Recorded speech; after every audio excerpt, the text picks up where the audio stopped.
Alyssa, what's the overriding feeling coming out of the series as a whole?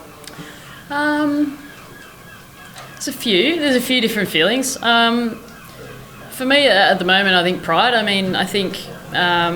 Look, we came over here to do a job and we didn't quite do it, but we've got the trophy back within our grasp, which is obviously job number one done. We couldn't quite get ourselves over the line in the white ball stuff, but overall, I think really proud of the way that the series has sort of unfolded. I think it's been an amazing spectacle for cricket in general, and it's been really cool to be a part of. I mean, I sit here slightly excited and then slightly disappointed at the same time, but nonetheless, I think it's been really cool to be a part of. What do you think was the key thing in terms of it being so close? Was it you guys, you've spoken through the series about maybe not hitting your perfect performance, or was it the case that, England just, played so much better than they have before? A little bit of both. I mean, I think there's no secret that we haven't played our best throughout the whole entire series. I thought England played really, really well, and that's not, diminishing what they've achieved by saying that we haven't played very well. I think that's just exactly what's happened. We'll sit back and we've got a really great opportunity now to sit back and go, okay, well, what's not quite going well for us, and what are some areas that we need to improve on to make sure that we're continuing to take our game forward, especially in the T20 format, and I think the one day as well. We need to kind of look at what we're doing there. So, I think in the long run it might do us some good to sort of have those reflections and know that we can be better, which is a good thing. And how did you find the captaincy? How tough is it to do that job and your other jobs? There's no denying that it was a little bit tricky, but in saying that, I thoroughly enjoyed it. I mean, I had a great time.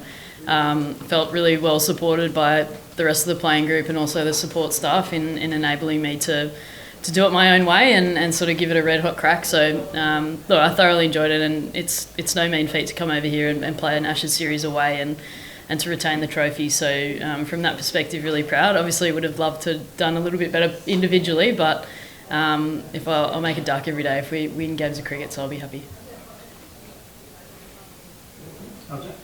I think Ash said something in the post-match presentations about Australia's fighting spirit perhaps not being at its peak this series.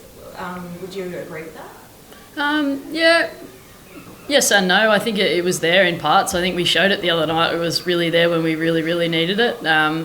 So it's still there. But I think you look at some of the changes that this group's seen over the last 12 months in particular. I mean, we've lost two of our most senior players, top order bats in particular, in the space of 12 months. We're not sure if and when one of those might be coming back. So we've had a little bit of chopping and changing, and I guess the positive side is that we're giving some experience to some young players that we've always, seen the opportunity to play for Australia at some point, but they're getting the opportunity probably a little sooner than anticipated. So that's a great thing, and I think what this fighting spirit and what this ruthlessness of this team is going to look like moving forward might be slightly different to what we've seen in the past. So I think for us it's a great opportunity to sort of reflect and almost have a little mini reset moment of what this group is and what we look like now and what we want to achieve over the next 4 or 5 years in particular. I think it's a really cool moment to do that. You've obviously achieved a lot in almost 250 games for Australia. Where does captaining and Ash's retention away from home sit amongst all that? I think winning the Test match at Trent Bridge, I think was probably up there and one of my most favourite moments throughout my career.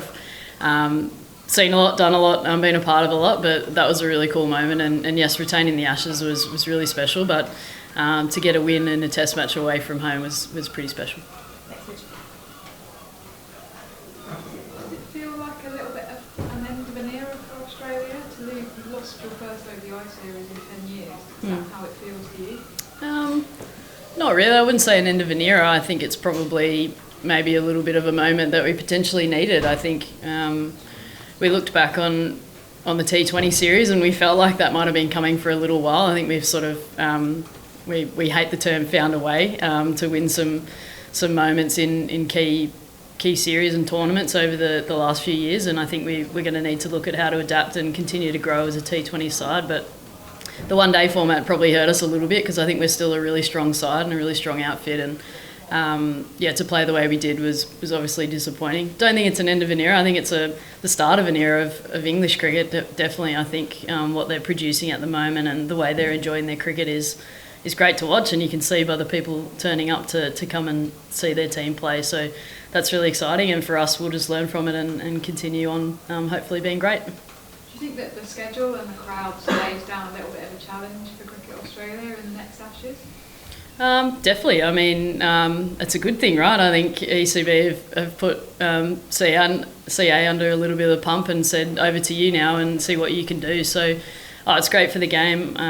I keep saying, and I have said for a long time, if you give us the opportunity in great venues with great wickets, we're going to give you a great show. And I think that was proven throughout this series. People want to come when they know there's going to be good cricket played, and I think both sides showed up wanting to be a part of that. So that was great, and hopefully we see something similar in Australia. Just one of your thoughts on the news that came out from Australia overnight about Victoria not staging the Commonwealth Games, and obviously the impact that could have on yourselves, I suppose. Yeah, interesting one. I obviously only just saw it almost as I was getting off the bus, so I don't really know the ins and outs of it. But obviously a little bit disappointing from our point of view. We would hopefully be going home to defend a Commonwealth gold medal, so a little bit disappointing. But I don't know enough about the situation to sort of comment too much. I'll leave that to the politicians of the world. Yeah, would you hope that maybe other Australian states could maybe come in and save it, maybe? Oh, well, I'm from Sydney, so it'd be great if Sydney said me, please. But we'll have to wait and see. I think there's so many great sporting capitals around Australia, I think, that might want to have a little go at it. So hopefully we'll wait and see. And just happens. On the Commonwealth Games, what sort of experience was it to play in? And yeah, it was a really cool one. I mean, obviously COVID affected. It was a little bit of a different experience, but it was great being part of a greater team. I think we used to play in team sports. To be a part of one that was, competing for Australia was really exciting. So, hopefully we get to do it again soon. Did you feel like the Games Village? I don't know if you were in the village itself, or you sort of felt a wider community almost? Yeah, I think so, and I think everyone celebrating one another's success was probably one of my most favourite memories about that. I mean, everyone gets in behind all the different events, and we don't get to sort of experience that too often. So from our point of view, it was really exciting, and hopefully, like I said, we get another opportunity at home. Cool. Bit of an unusual one now that the team heads off to Dublin tomorrow.